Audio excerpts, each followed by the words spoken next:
안녕하세요. 쥐레밭이나 다름없는 인생을 살아온 주부입니다. 친구는 가까이 두고 적은 더 가까이 두라는 말 들어보셨습니까? 친구를 가까이 두면 지혜를 얻고 적을 가까이 두면 깨달음을 얻게 된다는 말이랍니다. 하지만 적이 가까워지니까 저는 인생이 미로 속에 갇힌 듯 어지러워졌어요. 그때는 한치 앞에 안 보이는 안개 속을 혼자 걷고 있는 것 같았네요. 피는 물보다 진하다는데 저는 가족이 남보다 못한 존재들이었어요.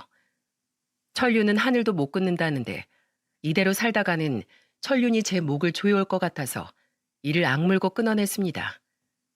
저를 보고 지독한 연이라고 할 수 있겠지만 제 사연을 들어보시면 제 심정을 이해하실 거예요. 오죽하면 제가 천륜을 끊어냈겠어요. 파란만장했던 제 인생 스토리 한번 풀어보겠습니다. 제 기구한 운명의 시작은 바로 엄마로부터 시작됐어요. 용족공이었던 아버지는 참 성실한 분이셨는데 가족들을 위해서라면 밤잠을 줄여가면서 일만 하던 분이셨죠. 성실하고 자상한 아버지 덕분에 부족하지 않게 내 식구가 행복하게 살고 있었어요. 그런데 평범하고 소소한 행복을 깬 사람은 다름 아닌 엄마였습니다. 제가 고등학교를 다니고 있을 때 엄마가 낯선 남자와 바람을 피고 있다는 걸 아버지가 알게 되신 거예요. 평생 가족들을 위해서만 살던 아버지는 배신감에 치를 떠셨어요. 지금도 아버지가 엄마와 다투던 때가 생각이 나요. 학교를 마치고 돌아왔는데 부모님은 제가 온 줄도 모르고 언성을 높이면서 싸우고 있었죠.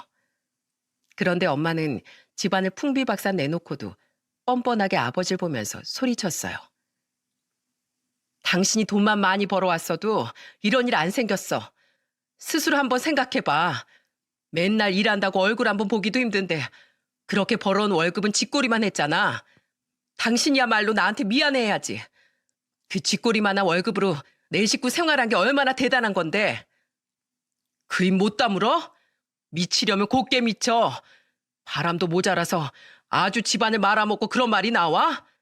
입이 두 개라도 할 말이 없어야 정상이지. 당장 내 집에서 나가. 이 집에서 아무것도 챙기지 말고 몸뚱이만 나가. 당장 나가. 저는 그때 얼른 방으로 숨었고 아버지는 엄마를 집 밖으로 쫓아내려고 끌어내셨어요. 그날 이후 아버지는 큰 충격에 힘들어했지만 오빠 저를 보면서 힘을 내려고 했습니다. 그렇게 저희 남매는 아빠 사랑 덕분에 대학교까지 무사히 졸업할 수 있었어요. 아버지 혼자서 저와 오빠를 이만큼이나 키워주셨다는 게 참 대단하다는 생각이 들 정도예요. 대학교를 졸업하고 좋은 회사에 취직까지 할 수 있었던 건 다 아버지 덕분이라고 생각했어요. 그런데 제가 성인이 된 후부터 일이 잘 풀리기 시작하자 뜻밖의 인물이 나타나기 시작한 겁니다. 바로 연락이 끊겼던 엄마가 어떻게 알고 제가 다니는 회사까지 찾아왔던 거예요. 그런데 아무리 엄마라도 바람나서 쫓겨났는데 오랜만에 본다고 반가웠겠습니까? 저는 회사 앞에서 엄마를 마주치고 그대로 지나치려고 했는데 엄마는 저를 반갑게 부르면서 말하더군요. 민영아, 오랜만이라서 엄마 얼굴도 못 알아보는 거야? 엄마야. 뭐야? 왜 아는 척이야? 이것 봐. 너 아직도 이 엄마를 오해하고 있으니까 내가 대화 좀 하려고 일부러 온 거잖아. 나도 그때 사기당한 거야. 대체 무슨 오해? 그럼 엄마가 바람핀 건 잘한 거야? 우리 사이에 풀 오해가 뭐가 있는데? 너도 이제 머리 컸으니까 잘 생각해봐. 그때 내가 그렇게 큰 돈을 어떻게 가지고 있었겠어? 나도 사기당한 거라고. 투자 권유했던 사람이 안 만나주면 돈 안 주겠다는데 어떡하냐고. 어쩔 수 없어 만난 거라고. 이게 말이야 방구야? 엄마. 아니 진짜로 난 엄마라고 부르고 싶지도 않아. 몇 년 만에 찾아와서 창피하지도 않아? 바람 핀 것도 모자라서 집안까지 말아먹고 무슨 변명을 하려고 찾아온 건데? 나한테 듣고 싶은 말이 대체 뭔데? 그래, 어디 한번 드러나 보자. 뻔뻔하게 날 찾아온 이유가 뭐야 대체? 말 같지도 않은 소리를 하면서 변명이라고 늘어놓는 엄마를 보니까 참 어처구니가 없더군요. 그래서 철면피처럼 찾아온 이유가 뭐냐고 따져 물었어요. 그랬더니 뭐라는 줄 아십니까? 아주 기다렸다는 듯 눈을 반짝이면서 제 손을 덥석 잡고 말했어요. 너 이제 취직도 했으니까 대출 잘 나올 거 아니야. 너 그래도 고등학교 입학할 때까지 내가 키웠어.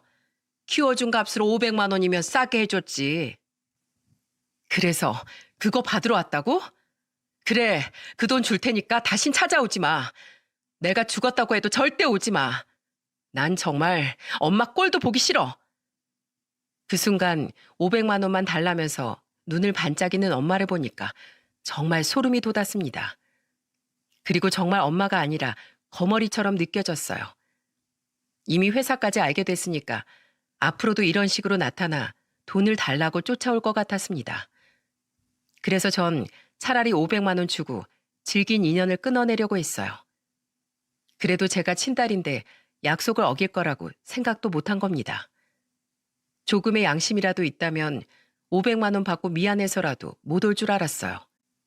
그런데 이미 철면피 같은 얼굴로 인생을 살아온 엄마는 그 후로도 제 회사를 방앗간 들리듯이 찾아오기 시작했습니다. 오죽하면 회사 보안 요원도 엄마 얼굴을 기억할 정도로 진상짓은 다 하고 갔어요. 제 이름까지 거론하면서 엄마는 회사 로비에서 생쇼를 하는 겁니다. 한 번은 로비에 대자로 누워 제가 나올 때까지 못 나간다고 고집 부린 적도 있었어요. 그래서 회사 건물 보안 요원한테 강제로 끌려 나간 적도 있을 정도랍니다. 진짜 회사에서 얼굴을 못 들 정도로 너무 창피했었어요. 상황이 이 정도까지 되니까 저는 엄마한테 빌어보기도 했습니다. 엄마, 제발 좀 나 좀 살자.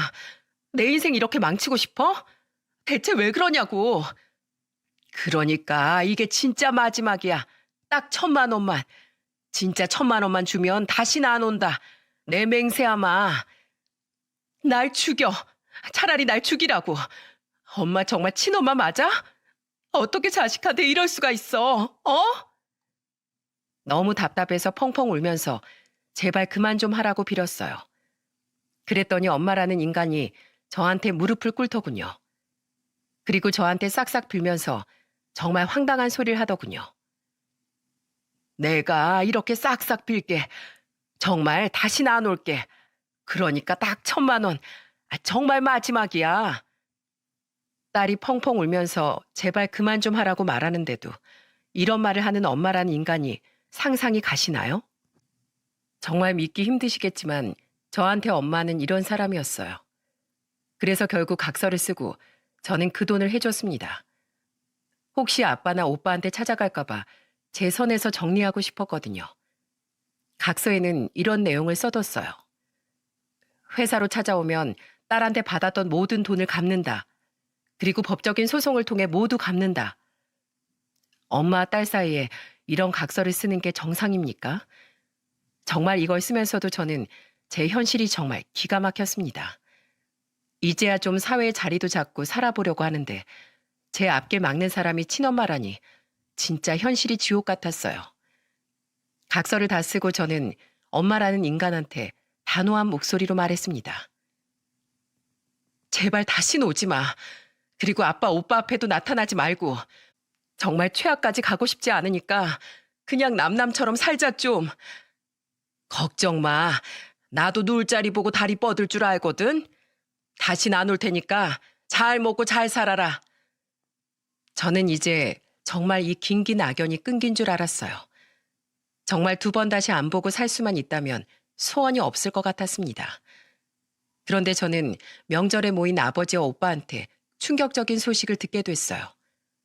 명절이라고 오랜만에 다 같이 밥을 먹고 있다가 저는 그동안 있던 일을 털어놨었죠. 그런데 오빠가 놀란 목소리로 저를 보면서 말하더군요. 뭐? 너한테도 갔어? 나한테도 와서 내 결혼 자금 다 뜯어갔어. 오빠한테도 갔었다고? 나한텐 절대 안 나타날 거라고 했는데?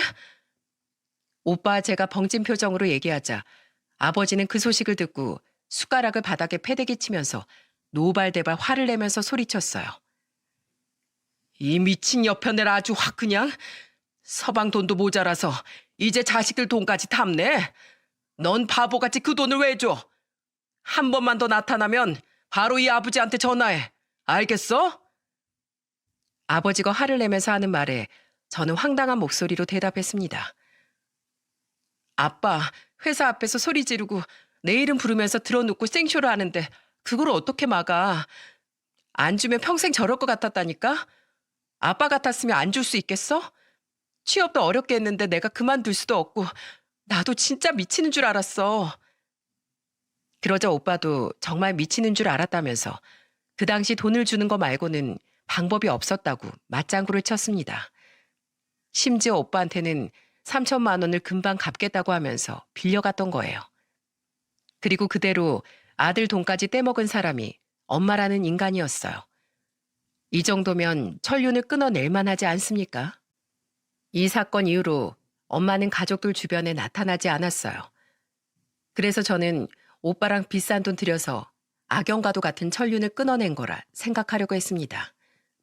정말 없는 이만 못한 엄마의 밑바닥을 보고 미운 정마저 떨어진 때였거든요. 그 후 저는 다시 평범한 회사 생활을 할 수 있었습니다. 그러다 30대 중반쯤 됐을 때 한 친구의 소개로 남편을 만나게 됐던 거예요. 직업이 한의사였던 남편은 정말 모범적이고 누가 봐도 100점이라고 할 만큼 인성도 훌륭했어요. 그런 남편과 1년 정도 연애하다가 결혼까지 결심하게 됐었죠. 그런데 그때 결혼 준비하는 과정에서 시댁에 갔다가 깜짝 놀라고 말았어요. 꼭 시댁에 뭐라도 훔치러 온 사람을 보는 것처럼 저한테 공격적으로 물어보셨거든요. 저를 마치 취조라도 하듯 이런 질문을 했어요. 지금 회사가 땡땡땡이라고 했나? 네, 그 회사 다니고 있습니다. 그래, 회사는 뭐 나쁘지 않네. 근데 회사 아무리 좋아도 한의사랑 월 수입 차이가 꽤 큰 거 알고 있지? 네, 그 부분은 충분히 다 인지하고 있습니다. 옛날처럼 무조건 남자가 더 벌어야 하는 시대도 아닌데 여자도 경제력이 있어야지. 나도 남편 우리 아들 5학년 때 죽고 혼자 뼈 빠지게 키웠어. 그래서 여자도 경제력이 있어야 한다고 하는 거야. 그래서 난 그쪽이 며느리 될 자격이 있는지 좀 봐야겠어. 시모는 절 처음 보자마자 며느리 될 자격이 있나 봐야겠다면서 단호하게 말했어요. 처음엔 당황스럽긴 했는데 남편과 사별하고 혼자서 힘들게 키워서 며느리를 세세하게 따지나 보다 생각했습니다. 곧이어 시모는 호구 조사를 하기 시작했어요. 아버진 지금 뭐 하셔? 아버지 지금 은퇴하시고 소일거리 위주로 하면서 지내세요. 그래, 뭐 일하고 계시다니 다행이네. 그럼 엄마는 뭐 하시고?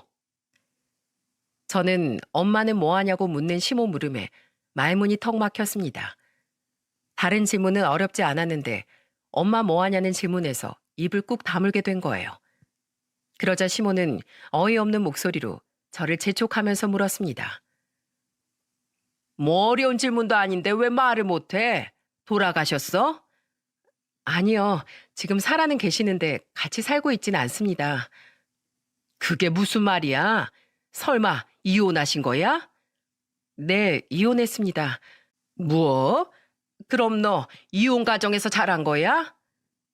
시모는 놀란 표정으로 이혼 가정에서 컸냐면서 묻더라고요. 저는 그 질문에 정말 할 말이 없었습니다.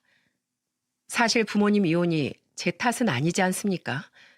정말 이걸 뭐라고 말해야 되나 답답하던 순간 잠시 자리를 비웠던 남편이 와서 시모를 말리면서 말했어요. 엄마, 왜 가정사를 그렇게 막 물어보는 거야? 이거 너무 예의가 아니지. 앞으로 우리 며느리 될 사람이니까 확실하게 알아보고 가야지. 혹시 뭐 두 분 중에 누가 바람이라도 핀 거야?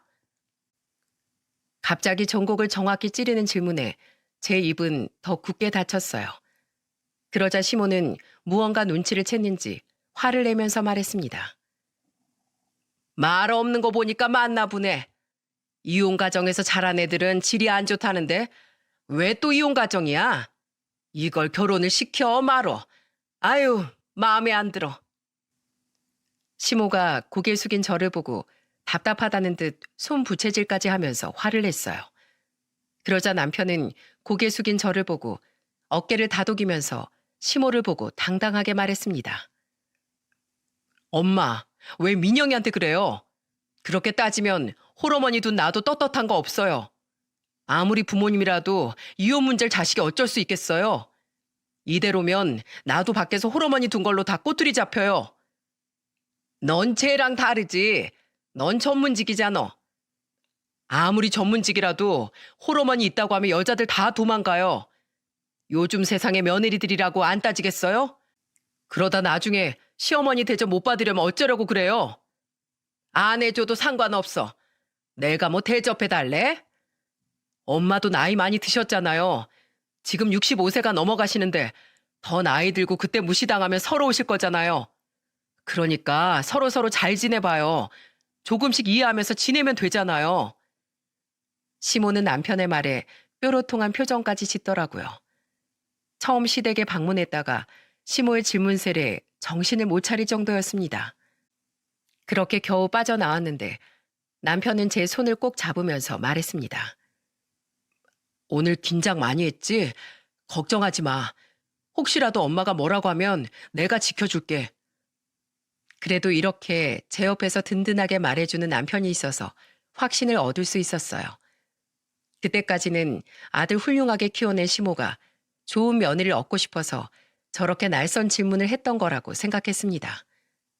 하지만 시모는 좋은 며느리가 아니라 그냥 눈에 넣어도 안 아픈 아들을 뺏기고 싶지 않았던 거였어요.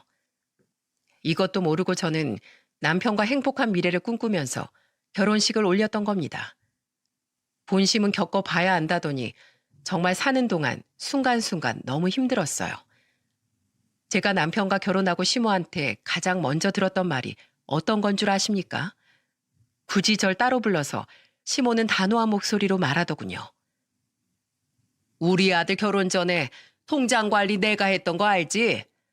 그래도 결혼했으니까 아들 통장 넘겨주긴 할 건데 한 달에 100만 원씩 나한테 꼭 보내. 네? 100만 원씩이요? 왜? 못 보내? 네 돈도 아니고 우리 아들 돈인데 왜 못 보내? 아니에요. 우선 저 남편하고 잘 상의 좀 해볼게요. 솔직히 아무리 시모라도 한 달에 100만 원씩 용돈을 드리는 문제를 저 혼자 결정할 수 없었어요. 그래서 저는 그날 저녁 남편과 이 문제에 대해 진지하게 의논했답니다. 그러자 남편은 제가 시모와 있었던 일을 듣고 잠시 생각에 잠겼어요.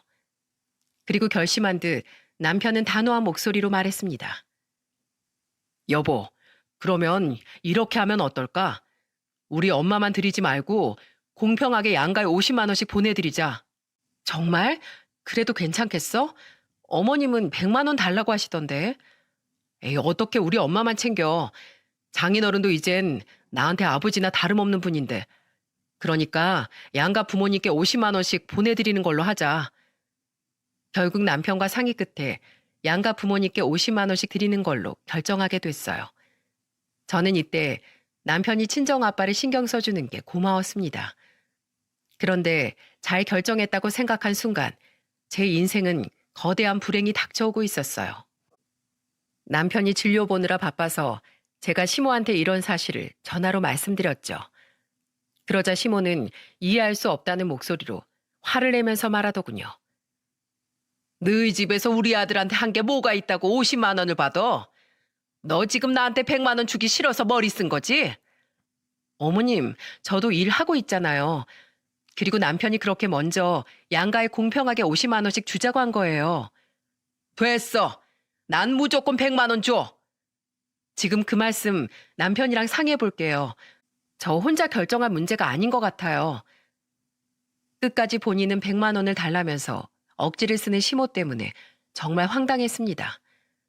그래서 남편한테 시모 의견을 전달했더니 남편은 결국 직접 시모한테 전화했어요. 그리고 시모한테 단호한 목소리로 말하더군요. 엄마, 50만 원 싫으시면 그냥 용돈 안 드릴게요. 저 혼자 버는 것도 아니고 맞벌이 하는데 어떻게 엄마만 용돈을 드려요? 어떻게 하실래요? 50만 원도 아예 안 받으실래요? 아니, 내가 너 한의사 만들었는데 왜 내가 똑같이 50만 원을 받아야 하냐고? 그럼 용돈 아예 드리지 말까요? 싫으시면 아예 안 받는 것도 방법이에요. 누가 안 받겠대?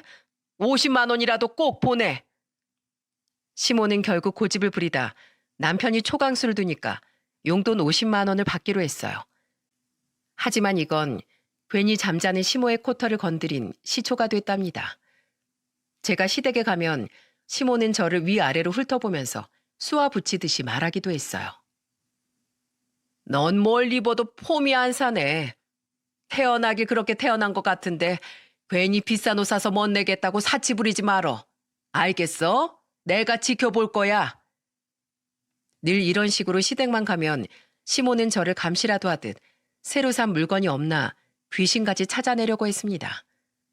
그런데 정말 사치가 심했던 사람은 따로 있었어요. 그 사람이 누구였는 줄 아십니까? 바로 막내 시누이였습니다.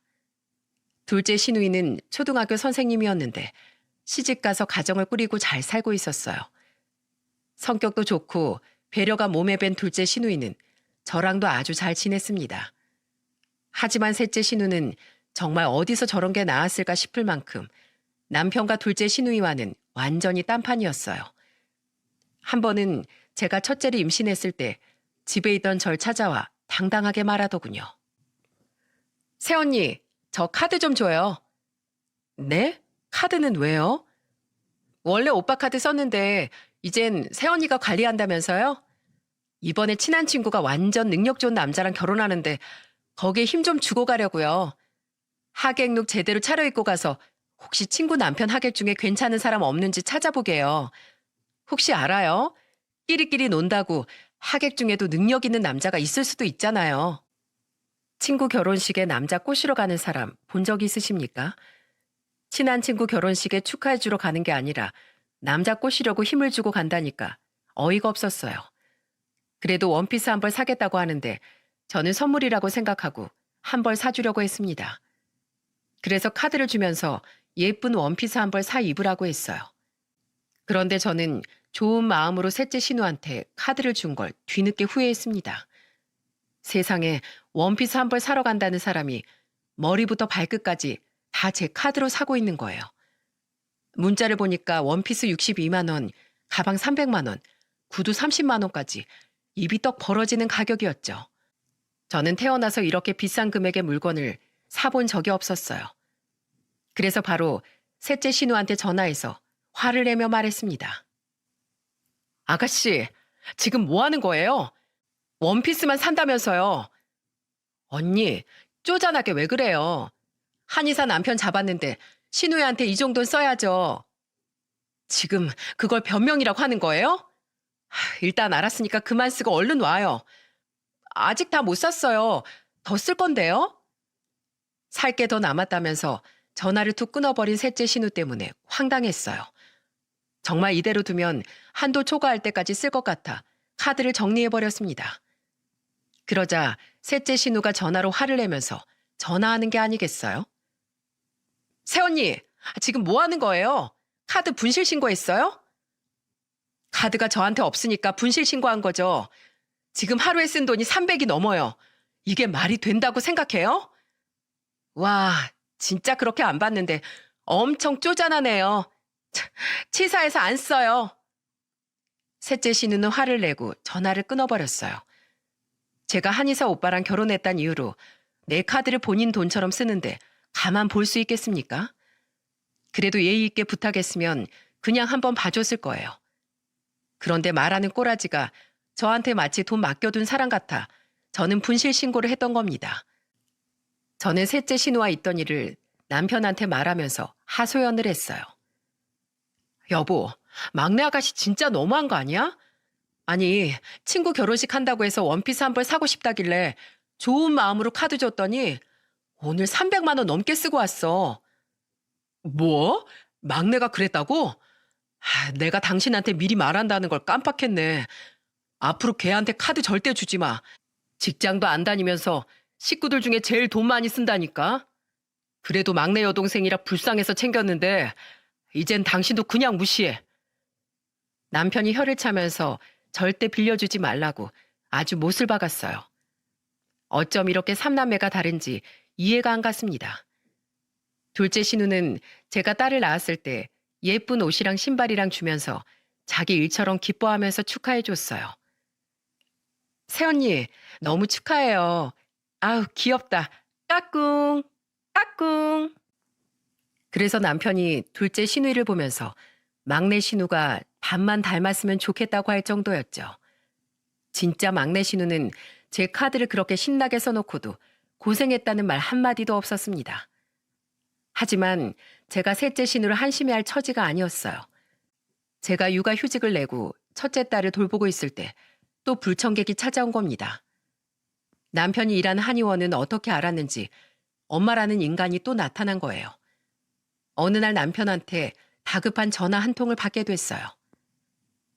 여보, 한의원에 당신 어머니 오셨어. 당신하고 연락이 안 된다면서 연락처 좀 알려달라는데 어떡하지?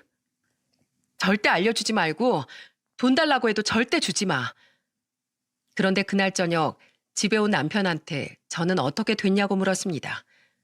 그러자 남편은 난감한 목소리로 말하더군요. 나 300만 원 뜯겼어. 내가 정중하게 돌아가 달라고 몇 번이나 부탁했는데 갑자기 난동을 부리더라니까? 남편은 낮에 있던 일을 생생하게 말했습니다. 정중하게 나가라고 했더니 일부러 대기 중인 환자들을 보면서 억울하다는 듯 소리까지 쳤대요. 오랜만에 장모가 왔는데 장모 내쫓는 의사가 여기 있습니다. 여러분들 이게 말이 된다고 생각합니까? 누구 마음카페 회원인 여자분 없어요? 제발 여기 좀 고발해 주세요. 완전히 예의도 없고 장모 알기를 개똥으로 하는 파렴치한 인간입니다. 이것도 모자라 소파에 눕고 아주 쌩 난리를 쳤던 거예요. 그래서 남편은 어쩔 수 없이 300만 원을 주고 겨우 쫓아냈다는 겁니다. 그래서 저는 남편한테 사과를 하면서 신신당부를 하면서 말했어요. 여보, 내가 사과할게. 앞으로 그 여자 또 오면 꼭 나한테 전화해. 돈 냄새를 맡았으니까 또 오겠지 싶었는데 아니나 다를까 한 2주 뒤에 또 왔더군요.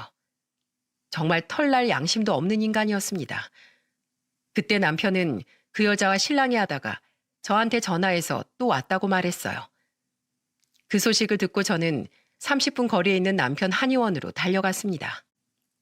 한의원에 들어가자마자 그 여자와 정면으로 마주쳤어요. 저는 그 여자 손목을 덥석 잡고 끌어내면서 소리쳤습니다. 여기서 뭐 하는데? 당장 나와. 네 회사로 가니까 너 육아휴직 냈다더라. 그래서 우리 사이가 하는 한의원으로 왔지. 우리 딸 살 많이 쪘네. 요즘 살기가 좀 편한가 봐. 아유, 이 엄만 밥도 못 먹고 다니는데. 나가, 빨리 나가자고. 못 나가. 돈 줄 때까지 절대 못 나가. 나한테 뭐 돈 맡겨놨어? 대체 왜 그러냐고. 나와 당장.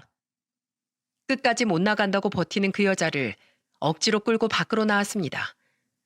그리고 저는 인적이 드문 곳에서 그 여자를 보면서 따져 물었어요. 대체 언제까지 이럴 거야? 당신이 먼저 우리 버리고 간 거잖아. 나 아빠 부를 거야? 이제 상관도 없는 사람을 뭐하러 불러? 마지막으로 딱 3천만 해주면 쥐 죽은 듯이 살게. 진짜 지긋지긋하다. 이거 벌써 잊었어?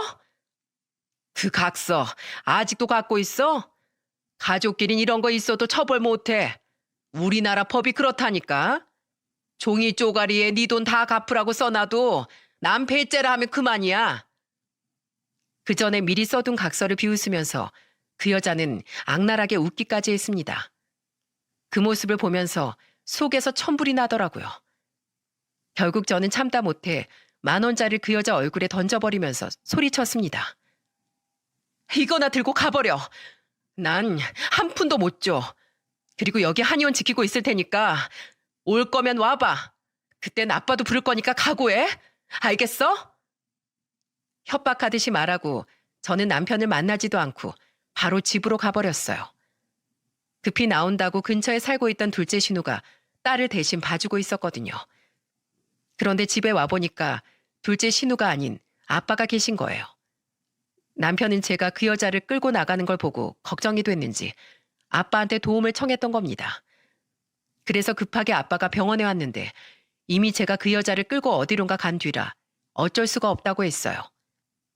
그리고 집에 와서 절 기다리려다가 둘째 신우가 있길래 시누이를 보내고 아빠가 계셨던 겁니다. 그때 아빠는 힘없이 돌아온 저를 보면서 단호하게 말했어요. 내가 제대로 정리 못한 것 같아서 미안하다. 이 아빠가 처리할 테니까 너는 네 딸이나 잘 키워. 사위돈까지 넘보는 그 여자 절대 그냥 못 본다. 아빠의 말에 저는 눈물을 쏟았습니다. 그러자 아빠는 저를 안아주면서 위로를 해주셨어요. 그 후 아버지는 남편 한의원 근처를 감시하기 시작했고 결국 2주 만에 나타난 그 여자를 딱 마주치게 됐어요. 건물 입구에서 그 여자를 보자마자 아빠는 그 여자를 한의원에서 가장 먼 곳으로 끌고 갔습니다. 그리고 그동안 쌓인 울분을 제대로 응징했다고 했어요. 하지만 아빠는 이 일로 경찰 조사를 받게 된 겁니다. 그래도 아빠는 속이 다 시원하다면서 단호하게 말했어요. 내가 또 찾아오면 오늘처럼 똑같이 해줄 거라고 아주 못을 박았어. 절대 못 올 거야. 감히 내 사위까지 등쳐먹으려고 해? 아주 본때를 보여줬다. 나한테 다시는 안 온다고 싹싹 빌었으니까 절대 못 올 거야. 앞으로 또 나타나면 나 불러. 난 벌금 물면 돼. 그깟 벌금보다 내 사위 내 딸이 제일 중요해. 아주 내 속이 다 시원하다. 아빠는 말로 하면 그 여자가 안 들었기에 이제 최후의 방법을 썼던 겁니다. 정말로 남편한테 너무 미안했어요. 그때 시모와 셋째 신우도 눈에 불을 켜고 남편 돈을 노렸는데 이제는 과거 엄마였던 사람까지 나타나니까 면목이 없더라고요. 시모는 편의점을 운영하고 있었는데도 늘 남편한테 사사건건 바라는 게 많았습니다. 그런데 남편이 한의원에 있으니까 집에 있는 절 찾아와 트집을 잡았어요. 제가 첫째를 낳고 연년생으로 둘째를 가졌을 때 시모와의 갈등이 극으로 치달았죠. 그런데 시모는 저한테 꼭 터무니없는 말들만 했어요. 통장 관리를 제가 하니까 저한테 시모는 다짜고짜 이런 말을 했습니다.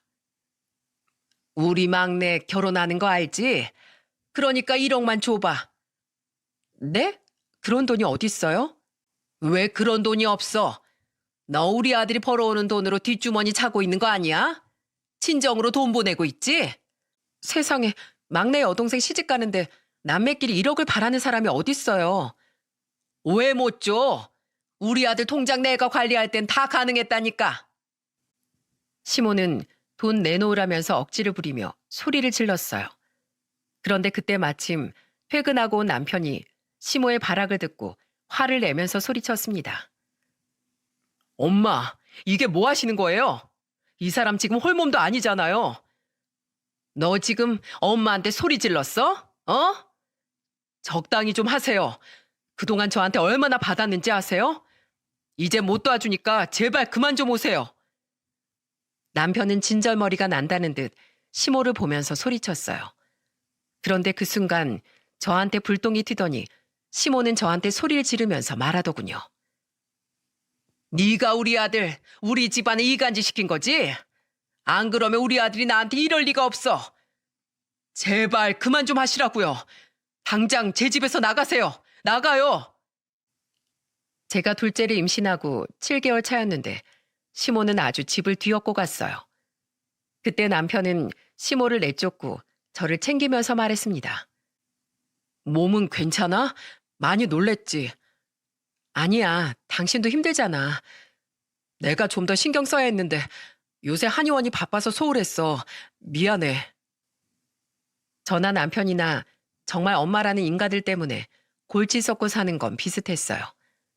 그래도 저는 아빠의 응징으로 질긴 악연이 끊겼지만 시모는 둘이 같이 감당해야 할 숙제였습니다. 그러던 어느 날 돌이킬 수 없는 사고가 터지고 말았어요. 어느 날 갑자기 집에 있는데 시모한테 한 통의 전화가 걸려왔어요. 저는 무슨 일로 또 전화를 하나 싶어서 받아보니까 시모는 평소 같지 않은 목소리로 말하더군요. 이해, 너 오늘 생일이라면서? 이따 저녁에 집으로 좀 와. 네? 제 생일을 기억하세요? 내가 며느리 생일 까먹을까 봐. 너 결혼하고 한 번도 생일 못 챙겨줬으니까 이번엔 챙겨주려고. 저녁에 집으로 좀 건너와. 갑자기 제 생일을 챙겨주신다고요? 얜 속고만 살았나? 이제 좀 너랑 좀 잘 지내보려고 그러지. 그러니까 7시까지 집으로 좀 와라. 대신 네 남편 데리고 오지 말고 너만 와. 저녁이면 가족들하고 같이 밥 먹는 게 좋지 않을까요? 네 생일도 챙기면서 너랑 둘이 얘기 좀 하려고 그러지. 그러니까 꼭 혼자 와. 꼭 혼자 오라면서 신신당부하는 시모의 말에 저는 일단 알겠다고 했어요. 그래도 저는 왠지 좀 이상해서 시댁으로 가는 길에 남편한테 전화를 걸었습니다. 그리고 남편한테 시모와 했던 말을 전하면서 조심스럽게 말했어요. 여보, 어머님이 갑자기 연락하시더니 당신한테 말도 하지 말고 나만 오라고 하셨어. 내 생일 챙겨주는 거라고 하셨는데 왠지 좀 찜찜해서 우선 7시까지 오라고 하셔서 지금 어머니 집에 가고 있으니까 그렇게 알고 있어. 분명히 둘이 얘기하자는 거 보면 뭔가 있는데. 일단 가고 있어. 내가 퇴근하고 엄마 집으로 바로 갈게. 남편도 좀 의심스러웠는지 시댁으로 오겠다고 하더군요. 평소 저만 보면 못 잡아 먹어서 안달인 시모가 생일 챙겨준다고 하니까 좀처럼 믿기 힘들었던 겁니다. 그런데 시댁에 도착하자마자 저는 시모가 왜 생일을 챙겨주겠다고 했는지 단번에 알 수 있었죠. 시모가 차린 생일상을 보고 기절초풍했거든요. 아무리 미워도 며느리인데 미역국 정도는 있을 줄 알았어요. 생일에는 미역국이 기본 아닙니까? 하지만 시모는 기상천외한 생일상을 준비한 겁니다. 그때 상에는 편의점에서 파는 모든 게 올려져 있었어요. 심지어 김치마저도 편의점에서 파는 김치를 접시에 옮기지도 않고 봉지 입구만 뜯어서 올려둔 거예요. 이런 생일상 예상이나 하셨습니까? 편의점 도시락부터 컵라면에 족발, 빵까지 전부 다 편의점 음식이었어요. 입이 떡 벌어진 채 보고만 있으니까 시모는 아무렇지 않은 목소리로 말하더군요. 뭘 그렇게 써 있어? 고사지네? 이거 다 편의점 음식이잖아요. 이게 절 위한 생일상이라고요? 편의점 음식은 뭐 음식 아니니? 내가 어제 몸이 좀 안 좋아서 음식 못 하겠더라고. 평소에 나도 편의점에 있을 때 먹는 건데 먹을만 해. 어서 먹어. 저는 너무 황당했어요. 여러분, 진짜 광경을 직접 보면 여러분들도 기겁하실 겁니다. 편의점 음식들이 이렇게 쫙 차려져 있는데 어이가 없는 거예요. 그러면서 계속 앉아서 먹으라고 보채는 시모 때문에 저는 상 앞에 앉을 수밖에 없었습니다. 저는 숟가락을 들면서 시모한테 넌지시 말했어요. 어머님도 좀 드세요. 몸도 안 좋으신데 이거 다 차리셨다면서요. 난 괜찮어. 아까 밥 먹었어. 얼른 너 먹어. 시모는 먼저 먹었다면서 저한테 먹으라고 보챘습니다. 결국 울며 겨자 먹기로 겨우 한 수저 떠서 먹었어요. 그때 남편이 들어오면서 제가 앉아있는 생일상을 보고 황당한 목소리로 시모한테 물었습니다. 엄마, 이게 다 뭐야? 넌 왜 여길 왔어? 뭐긴 뭐야. 보면 몰라. 며느리 생일상이지. 뭐? 나 진짜 창피해서 못 살겠어. 며느리 놀리는 것도 정도껏 해야지. 임신한 며느리한테 이런 거 주고 싶어요? 제발 어른이면 어른답게 좀 행동하세요. 내가 며느리 사랑한 만큼 차려준 건데 왜 난리야? 남편은 뻔뻔하게 말하는 시모를 보고 화를 진정하지 못했어요. 결국 화가 잔뜩 난 남편이 진정하려고 찬물을 마시러 주방으로 갔습니다. 근데 물을 마시려던 남편이 무언가를 보고 기겁을 하더라고요. 바로 편의점 음식들 포장 용기였는데 그걸 본 남편이 그걸 다 들고 와서 시모 앞에 던지면서 소리치더군요. 지금 유통기한 3일 지난 걸 임신한 며느리한테 준 거예요? 엄마, 대체 무슨 생각으로 이러시는 건데요? 쓰레기통 보니까 유통기한이 죄다 지나 있잖아요. 일부러 그러는 거잖아요. 대체 왜 그러시는데요? 진짜 유별나다. 나도 편의점 음식 유통기한 지난 거 잘만 먹어. 그래도 이렇게 쌩쌩하잖아. 엄마, 임신한 며느리한테 유통기한 지난 음식들 먹이고 잘못되면 책임질 거예요? 왜 그래요 대체? 저게 먼저 우리 사이 이간질해서 네가 이렇게 변한 거잖아. 엄마한테 인색한 애가 아니었는데 너야말로 정신 차려. 바람나서 이혼한 엄마한테 태어난 저런 천한년한테 놀아나지 말라고. 내가 널 한의사까지 만들어놨는데 무슨 말버릇이야? 예절이요? 제가 아니라 엄마나 똑바로 배우세요. 그리고 다시는 저 찾지 마세요. 엄마가 날 키웠다고요? 엄마 돈으로 크긴 했어도 저 돌봐준 사람은 가정부였잖아요. 그리고 그때 저 키우면서 쓴 돈 그동안 다 뜯어갔는데도 부족하세요? 오늘 일은 평생 잊지 않을 겁니다. 오늘부로 아들 죽었다고 생각하세요. 2번 다신 찾지 마세요. 맞아요. 시모는 그동안 제가 남편과 시댁 식구들 사이를 이간질하고 있다고 생각한 겁니다. 심지어 제가 바람난 여자한테 태어났다고 천한연이라는 말까지 서슴지 않고 내뱉더군요. 그때 정말 시모의 말에 서러워 눈물이 맺혔습니다. 그때 남편은 제 손을 잡고 시댁을 나와버렸고요. 그리고 집으로 돌아가는 내내 남편은 저한테 미안해서 눈물까지 흘렸습니다. 그러면서 저한테 계속해서 울면서 말했어요. 정말 미안해. 당신 잘 지켜주겠다고 장인어른하고 약속했는데 남편 역할도 제대로 못했어. 지금부터라도 잘못된 거 다 바로잡을게. 미안해 정말. 그래도 나 이해해주고 이렇게까지 해줘서 고마워. 난 괜찮아. 아니야. 내가 지금 다 바로잡을 거야. 정말 이제 실망시키는 일 없을 거야. 그날 이후 남편은 완전히 180도 달라지기 시작했습니다. 그동안 시모한테 주던 용돈, 그리고 남편이 내주던 보험료를 전부 끊어버린 거예요. 그러자 시모는 또 저를 찾아와 노발대발 화를 내더니 머리채까지 잡고 화를 냈어요. 야, 또 너지? 우리 아들한테 나한테 주는 돈 전부 끊으라고 했지? 아! 경찰 부르기 전에 이거 안 나요? 그때 남편이 휴진이라 집에 있었는데 그것도 모르고 시모가 쫓아왔던 겁니다. 방에 있던 남편이 제 비명소리를 듣고 나왔다가 시모를 보고 발견하고 버럭 화를 냈어요. 지금 뭐 하시는 거예요? 아들, 이거 완전 불엿이야. 속지 말어. 얘 때문에 엄마 이렇게 버릴 거야? 엄마요? 저를 아들이라고 생각은 하세요? 돈 끊으시니까 이러시는 거잖아요. 제가 아니라 돈 때문에 이러는 거잖아요. 이제 엄마 본심 알았으니까 제발 연 끊고 살아요. 전 이제 지긋지긋해서 고아라고 생각할 거니까 가세요. 가라고요. 남편은 울분을 터뜨리면서 시모를 밖으로 끌어냈습니다. 그때 시모는 편의점 운영이 어려워서 돈에 반 미쳐 있을 때였어요. 그래서 한푼이 아쉬운데 남편이 용돈을 끊으니까 눈이 돌아서 찾아온 거였죠. 그렇게 겨우 시모를 쫓아냈더니 또 누가 전화했는 줄 아십니까? 바로 셋째 신우였죠. 셋째 신우는 다급한 목소리로 남편한테 전화했어요. 오빠, 나 결혼자금 오늘까지 보내준다며. 엄마가 오늘 준다고 했는데 왜 안 보내? 나 지금 시댁에 얼마나 난감한 줄 알아? 내가 네 결혼자금을 왜 줘? 넌 돈이 없어서 못하는 게 아니라 가정을 꾸릴 자격이 없는 애야. 제발 남의 인생 망치지 말고 철이나 좀 들어. 남편은 전화를 끊어버렸고 또 전화가 오자 아예 차단을 해버렸습니다. 그 후 남편과 저는 이사까지 하면서 아예 시댁과 연을 끊어버렸어요. 그렇게 남편이 경제적 지원을 끊으니까 시모는 편의점을 팔아넘겼더군요. 그런데 시모가 편의점 팔고 생긴 돈을 셋째 신우가 싹 털어간 거예요. 그제야 시모가 저한테 전화를 했지만 저는 아예 받지도 않았습니다.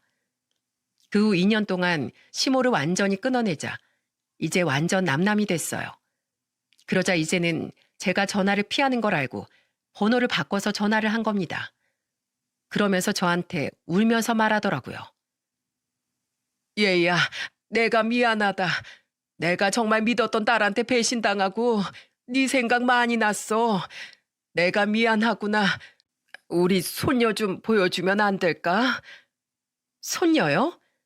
어머님, 직접 뵙기는 좀 그렇고 사진 보내드릴게요. 꼭 좀 자세히 보세요. 지금 보내드린 이 손주가 세상에 나오지 못할 뻔했던 손녀예요. 너무 예쁘죠? 아이고, 사진 보니까 널 닮아서 참 예쁘다. 나 정말 한 번만 볼 수 있게 해줘. 나 다시는 안 그럴게. 아니요, 절대 안 만날 거예요. 저 임신했을 때 머리채 잡고 끌고 다니신 거 잊으셨어요? 그리고 유통기한 지난 음식까지 주셨잖아요. 조금의 양심이 있으면 전화하지 마세요. 그리고 사진 보면서 평생 반성하고 사세요. 아셨어요? 정말 다신 연락하지 마세요. 시모는 결국 온 가족한테 버림당하고 혼자 남자 그제야 절 찾더군요. 막내 신우가 아예 시모 재산을 들고 결혼하겠다면서 잠적을 한 겁니다. 혼자서 외롭고 처절한 인생을 살고 있던 거예요. 나중에 알고 보니까 남편은 시모 손에서 자란 것도 아니고 남의 손에 큰 거나 다름없다고 했어요. 시모는 가정부한테 애들을 맡겨놓고 이 남자 저 남자 만나고 다녔다고 하더군요. 그래서 남편은 저희 아이들은 엄마 손에 자랐으면 좋겠다고 말할 정도였답니다. 그만큼 본인이 외롭게 컸으니까 하는 말 같아 마음이 아팠어요. 그래서 저는 회사를 그만두고 두 딸을 키우면서 살고 있답니다. 지금은 시모와 인연을 끊었지만 언젠가 또다시 만날 운명이라는 건 알고 있었어요. 하지만 저는 시모와 천륜이 아니기 때문에 두 번 다시 안 보고 싶습니다. 남편도 제 마음 편한 대로 하라면서 얘기해줬어요. 지금도 우리 둘째를 보면 시모 생각이 나서 두려울 때가 있습니다. 아이를 잃을지도 모른다는 두려움에 출산 전까지 바짝 긴장했었거든요. 그래서인지 정말 시모를 다시는 보고 싶지 않네요. 이렇게 사연을 보낸 것도 얼마 전 둘째 생일을 보내면서 지난 일이 떠올랐기 때문이에요. 그래서 정말 고부 갈등을 극한까지 겪었던 저를 보시고 다른 분들은 지혜롭게 이겨내길 바랍니다. 며느리는 가족이지 아들 뺏으러 온 도둑이 아니랍니다. 부디 며느리도 사랑하는 가족으로 넓게 품어주셨으면 좋겠어요. 자식이 행복한 가정을 꾸리고 사는 걸 보면 행복하지 않겠습니까? 그러니까 며느리도 소중한 가족으로 생각하고 모두들 행복하셨으면 좋겠습니다. 제 긴 사연 들어주신 분들 중에 분란을 겪는 분이 있다면 지혜롭게 이겨내시길 바랄게요. 모두들 행복하세요.